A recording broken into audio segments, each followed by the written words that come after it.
তারেক রহমানকে bricks সামিটে invite করছে ভারতবর্ষ, এক। দুই, খুব মজার বিষয়, সার্জিও গোর, যিনি ভারতবর্ষে আমেরিকার রাষ্ট্রদূত এবং তিনি কিন্তু ট্রাম্পের সাউথ এশিয়ার এমিসারিও বটে, তিনি পৌঁছে গেলেন মাত্র কয়েকদিন আগে ঢাকাতে এবং তিনি গিয়ে তারেক রহমানের সাথে মিটিং করলেন। তার আগে তিনি দীনেশ ত্রিবেদীকেও কনগ্র্যাচুলেট করেছেন সোশ্যাল মিডিয়াতে। এবার এটা নিয়েও তো একে একে দুই করার চেষ্টা হচ্ছে, কারণ সার্জিও গড় ওখানে পৌঁছাবার কয়েকদিনের মধ্যেই শেখ হাসিনা আজকেই প্রেস কনফারেন্স করলেন। এখানে আমেরিকার রোলটা কিভাবে দেখা উচিত?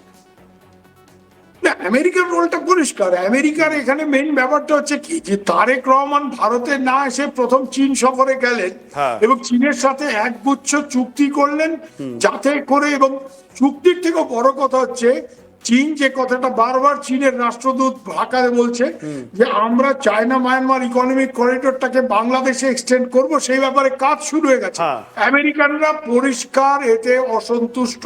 না হলে সার্জিও গোর, যে ট্রাম্পের খুব কাছের মানুষ, ট্রাম্পের বাডি, সে ওখানে গিয়ে, আরে ভাই, দিল্লিতে সার্জিও গোর যে কোনো সময় জয়শঙ্কর বা আমাদের ইভেন মোদির অ্যাপয়েন্টমেন্ট পেয়েছে, তো ওখানে গিয়ে ভারতের রাষ্ট্রদূতকে মিট করার তো কোনো অন্য কারণ নেই, সিগন্যাল ছাড়া।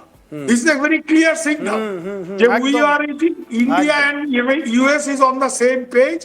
এখানে ওই চীন টিন নিয়ে বেশি লম্ফজম্প যদি করো তাহলে তোমারও সমস্যা হবে।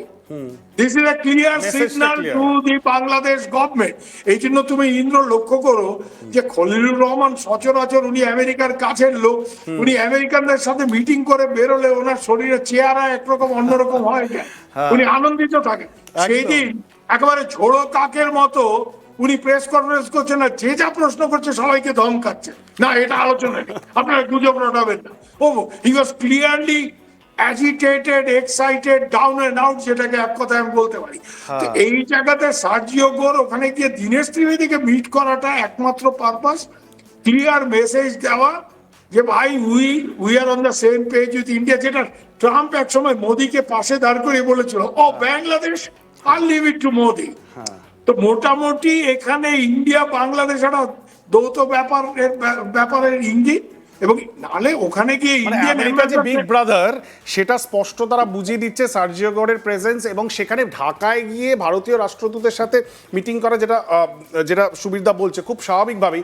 সুবীরদা, আমি আলোচনা কন্টিনিউ করার আগে কুইকলি একটু দেখিয়ে দিই যে কালকে জাহিদুর রহমান, যিনি বাংলাদেশের প্রধানমন্ত্রীর উপদেষ্টা, তিনি তার প্রতিক্রিয়া কি ছিল শেখ হাসিনা সম্বন্ধে এই প্রশ্ন, কারণ বাংলাদেশের যে মিডিয়া তারা তো আজকে এটা দেখাতে পারলেন না। মানে আজকে ভারতবর্ষের বুকে শেখ হাসিনা এই যে হঠাৎ করে একটা স্পন্টেনিয়াস প্রেস কনফারেন্স করে দিলেন, যেটা তার করার কথা ছিল না।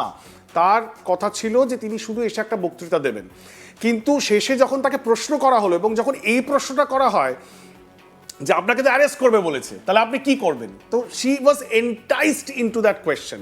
তিনি আর পারলেন না থাকতেন, তিনি উত্তরটা দিলেন যে আমি 81, 83, 87 এতবার গেছি, অনেকবার আমার কাছে এই ভ্রুকুটি ছিল যে আমাকে অ্যারেস্ট করা হতে পারে, আমার ওপর তো 2004 সালে গ্রেনেড হামলাও হয়েছে, কিছুই আমাকে আটকাতে পারিনি। কিন্তু যেটা সুবীরদা বলছেন যে ভারত সরকার একসময় প্রণব মুখার্জি যখন 75-এ তার পুরো পরিবারকে নিঃশেষ করে দেওয়া হলো, বা অন্যান্য সময় ইন্দিরা গান্ধী, তারা কিন্তু প্রতি মুহূর্তে শেখ হাসিনার সাথে একটা ঐতিহাসিক, তার পরিবারের সাথে একটা যে ঐতিহাসিক সম্পর্ক, দৃঢ়তা, এটা যেই ক্ষমতায় আছে ভারতবর্ষের বুকে, তারা কিন্তু সেটা there is a continuation as far as the Bangladesh policy is concern and Awami League is concern. সেটা মনমোহন সিংয়ের জামানাতেও হয়েছে, বাজপেয়ীর জামানাতেও হয়েছে, আর মোদির জামানাতেও হয়েছে। সুতরাং আজকে একসময় প্রণববাবু তিনি শেখ হাসিনাকে ভারতে জায়গা দিয়েছিলেন, তাকে তার পরিবার যখন পুরোপুরি অ্যাসাসিনেট করে দেওয়া হয়, হত্যা করে দেওয়া হয়, ঠিক তেমনভাবে আজকে নরেন্দ্র মোদী, এই একটা history repeat itself, Narendra Modi Sheikh হাসিনাকে, তার বোন শেখ রেহানাকে আশ্রয় দিয়েছেন ভারতবর্ষের বুকে। ভারতবর্ষ তো এরকম অনেক আশ্রয় দিয়েই থাকে, এতদিন ধরে তো দলাই লামাও রয়েছেন, কিন্তু ভারতবর্ষের কিছু বাধ্যবাধকতা রয়েছে এবং বাংলাদেশের সাথে সম্পর্কটাও আবার ব্যাক অন ট্র্যাক আনতে হবে। যেটা ইউনিস করেছিলেন, তিনি লিটারালি র্যাটল করেছিলেন ভারতবর্ষকে, নিডল করেছিলেন ভারতবর্ষকে, ইচ্ছা করে চায়নার রেফারেন্স টেনে, সেভেন সিস্টার্সের কথা বলে একেবারে সম্পর্কটাকে ডিরেল করে দিয়েছিলেন। তারেক রহমান ক্ষমতায় আসার পর তিনিও বুঝতে পেরেছেন যে সেটা তো করা যাবে না, ইউ ক্যান চুজ ইউর নেবার, ভারত এবং বাংলাদেশকে পাশাপাশি থাকতে হবে।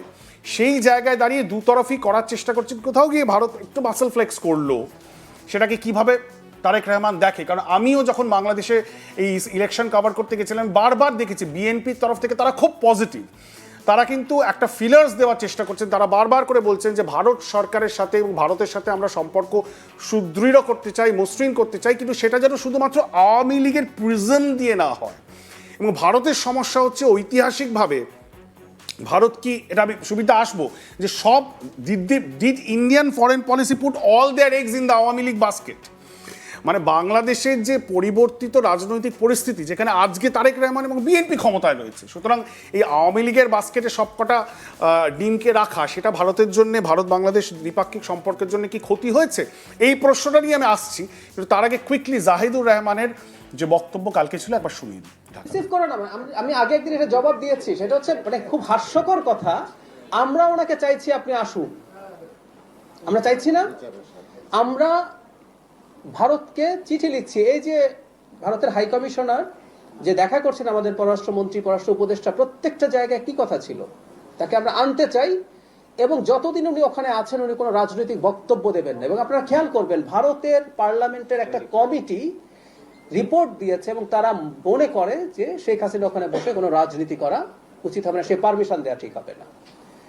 তো সুতরাং এটা খুব হাস্যকর লাগে, যাকে আমি ধরে আনতে চাই পারলে, কারণ আমাদের তো চুক্তি আছে যে বিনিময় চুক্তি, আমি ওনাকে ধরে বেঁধে আনতে চাই। উনি বলছেন আসবে, তো আসুন, আমরা প্রস্তুত আছি। এবং আবার এটাও বলেছি, কিন্তু এটাকেও আবার অনেকে মিস ইন্টারপ্রিট করেছেন, আমরা তার প্রতি কিন্তু ন্যায় বিচার নিশ্চিত করবো। দ্যাট মিনস আইনগত যা যা, উনি তো অবশ্যই গ্রেফতার হবেন, উনি মৃত্যুদণ্ডপ্রাপ্ত আসামি, উনি গ্রেফতার হওয়ার পরে ওনার যা যা আইনগত অধিকার উনি সেটা এক্সারসাইজ করুন, লয়ার আনুন, ফাইট করুন, ডিফেন্ড করুন।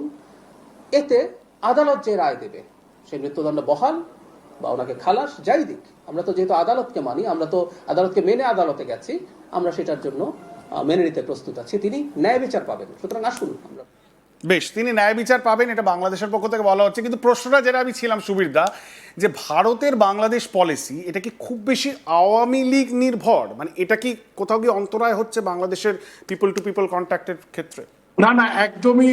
আমি এই জায়গাতে তুমি যে বললে যে ভারত প্রথম থেকেই একদম আওয়ামী লীগ, 2001 সালে কিন্তু বাজপেয়ী এখানে একটা ব্রেক করার চেষ্টা করেছিলেন ওনার জাতীয় নিরাপত্তা উপদেষ্টা ব্রজেশ মিশ্র।